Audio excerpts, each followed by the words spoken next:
మరణ సమయంలో జీవుడు భూత పరివేష్టితుడై ఉంటాడు. ఈ విషయాన్ని ఒక 5 నిమిషాలు చెప్పుకుందాం మనం.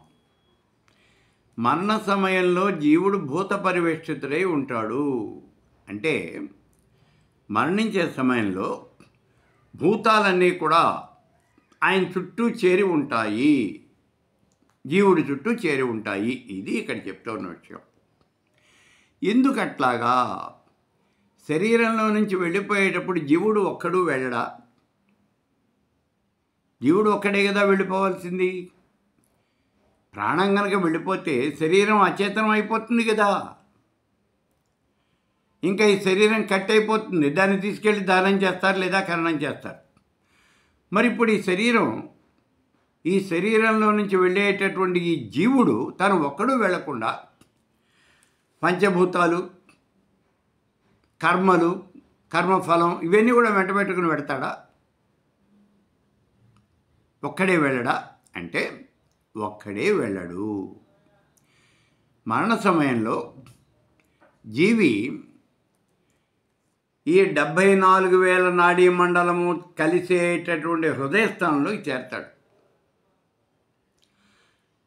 ఆ సమయంలో అతడు చేసినటువంటి కర్మల యొక్క ఫలితము, అనేకమైన కర్మలు చేశాడు. పాపపు కర్మలు, పుణ్యకర్మలు, అనేకమైన కర్మలు చేశాడు. ఈ కర్మ ఫలితాన్ని అంతా అతను అనుభవించాలి. కానీ ఈ కర్మ ఫలితం అంతా అక్కడికే వస్తుంది. అతని మనస్సు అక్కడికే వస్తుంది.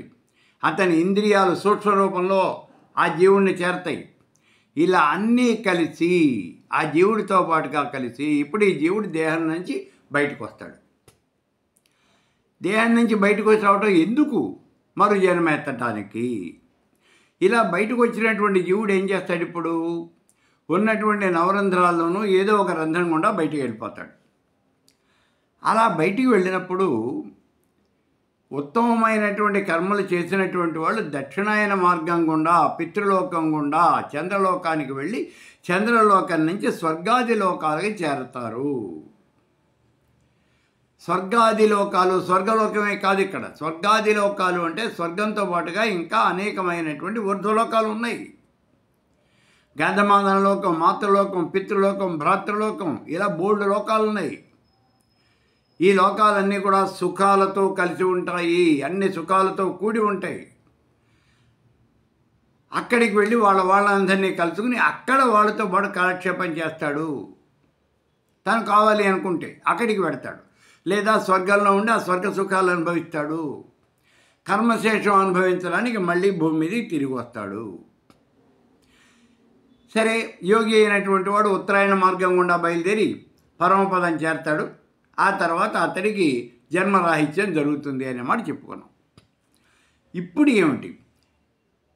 ఈ జీవుడు భూత పరివేష్టితుడై ఉన్నాడు. వీటన్నింటినీ కలుపుకుని పెడుతున్నాడు కదా. ఎందుకు కలుపుకెడుతున్నాడు? ఈ జీవి మళ్ళీ కర్మశేషాన్ని అనుభవించడం కోసం మరుజన్మ అనేది ఎత్తాలి. ఆ జన్మ అనేది ఎలా వస్తుంది మనకి? మరుజన్మ అనేది ఎలా వస్తుంది? మనం చేసినటువంటి కర్మల మీద ఆధారపడి వస్తుంది. గుర్తుపెట్టుకోండి. మనం పుణ్యకర్మలు చేస్తే పుణ్యకర్మలు చేసినటువంటి వాళ్ళు ఉత్తమమైనటువంటి యోనుల యందు జన్మిస్తారు.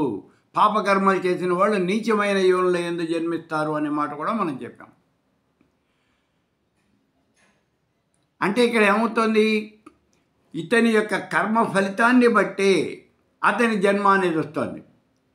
ఇంతకన్నా నీచమైనటువంటి కర్మలు చేసినటువంటి వాళ్ళు క్రిమికీటకాలుగా జన్మిస్తారు. అంతకన్నా ఘోరమైనటువంటి కర్మలు చేసినటువంటి వాళ్ళు ఇంకా చాలామంది ఉన్నారు మనకి. మానభంగాలు చేసేవాళ్ళు, దారి దోపిడీలు చేసేవాళ్ళు,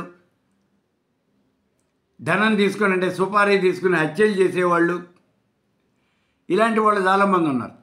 మరి వీళ్ళంతా ఏమవుతారు? కొండలు, బండలు, చెట్లు, చేమలు ఇలాగా వాళ్ళు జన్మించడం అనేది జరుగుతుంది. వాళ్ళకి నిష్కృతి అనేది ఉండదు. వాళ్ళు అలాగే ఉంటారు. ఇక ఈ మానవుడు చేసినటువంటి కర్మ ఫలితాన్ని బట్టి ఈ జన్మ అనేది వస్తుంది. చేసినటువంటి కర్మ ఫలితాన్ని బట్టి. అందుకని ఈ మానవుడు తనతో పాటుగా ఈ కర్మ ఫలితాన్ని కూడా తీసుకెళ్తాడు, ఇంద్రియాలు కూడా తీసుకెళ్తాడు. అన్ని కర్మలు సవ్యంగా చేసినటువంటి వాడు, పుణ్యకర్మలు చేసినటువంటి వాడు అతడైతే, పుణ్యకర్మలు చేసినటువంటి మానవుడు కనుక అయితే సవ్యంగా అన్ని అవయవాలు కలిగి ఉండి అందమైనటువంటి రూపాన్ని ధరించి ఒక గొప్ప విద్యావంతుడుగానో లేదా ఐశ్వర్యవంతుడుగానో లేదా అధికారవంతుడుగానో అలా జన్మిస్తాడు మళ్ళీ మరు జన్మలో. అలా కాకపోతే కురూపిగా, అంగహీనుడుగా, అందవికారుడుగా ఇలా జన్మించడం జరుగుతుంది. ఇది దేని మీద ఆధారపడి ఉంటుంది? ఈ అవయవాలు లేకపోవటం, అంగాలు లేకపోవటం దేని మీద ఆధారపడి ఉంటుంది? అతడు చేసినటువంటి కర్మ ఫలితం మీద. ఇప్పుడు చూడండి, మీకు చాలా చిన్న ఎగ్జాంపుల్ ఇందులో. ఇదిగో ఇప్పుడు నాకు ఈ కళ్ళజోడు ఉంది. ఈ కళ్ళజోడు ఎందుకు వచ్చింది నాకు? గత జన్మలో చేసుకున్నటువంటి దుష్కృతం ఏదో ఉన్నదన్నమాట. ఏదో పాపం పని చేసి ఉంటాం. ఆ పాపానికి పరిహారంగా ఇప్పుడు ఈ కళ్ళు కనిపించకుండా కళ్ళజోడు వచ్చింది. మిగిలిన వాళ్ళకి మళ్ళీ దృష్టి రాలేదు కదా.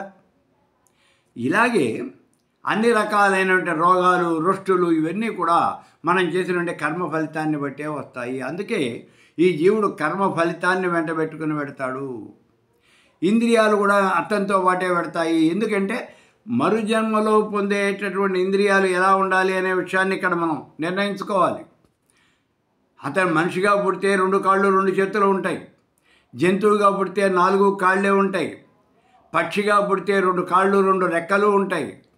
అదే ఈ నీళ్లలో తిరిగే చేప ఇటువంటి ఈ జన్మ కనుక ఎత్తినట్లయితే కాళ్ళు ఉండవు, చేతులు ఉండవు, అసలు ఏమీ ఉండవు. ఇలా అనేక రకాలుగా ఉంటాయి. కొన్ని జన్మలు ఎత్తితే ఇప్పుడు ఏ పాము గానో జన్మించాడనుకోండి, జనమంతా కూడా అతన్ని చూసి భయపడతారు. జనమంతా కూడా ఆ జంతువుని చూసి, ఆ ఆకారాన్ని చూసి భయపడతారు, రాళ్లతో కొట్టి చంపేస్తారు. ఇవన్నీ కూడా మానవుడు చేసినటువంటి కర్మ ఫలితము. ఈ మాట గుర్తించండి. ఈ కర్మ ఫలితాన్ని అనుభవించాలి అంటే దాన్ని బట్టే ఇతడికి ఈ శరీరం రావాలి. ఆ శరీరం ఎలా వస్తుంది అంటే ఇదిగో ఈ కర్మ ఫలితాన్ని కూడా వెంట పెట్టుకుని పెడితేనే ఆ శరీరం వస్తుంది.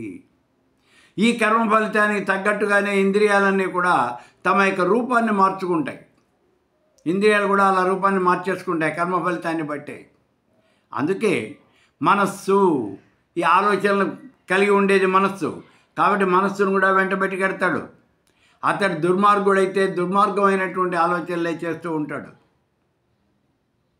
అందుకే మనస్సు, ఇంద్రియాలు, అతను చేసిన కర్మ ఫలితం, అతని యొక్క మనస్సు ఇవన్నీ కూడా ఈ మానవుడితో పాటుగానే అలా వెళ్ళిపోతాయి. మరణ సమయంలో అలా వెడతాయి.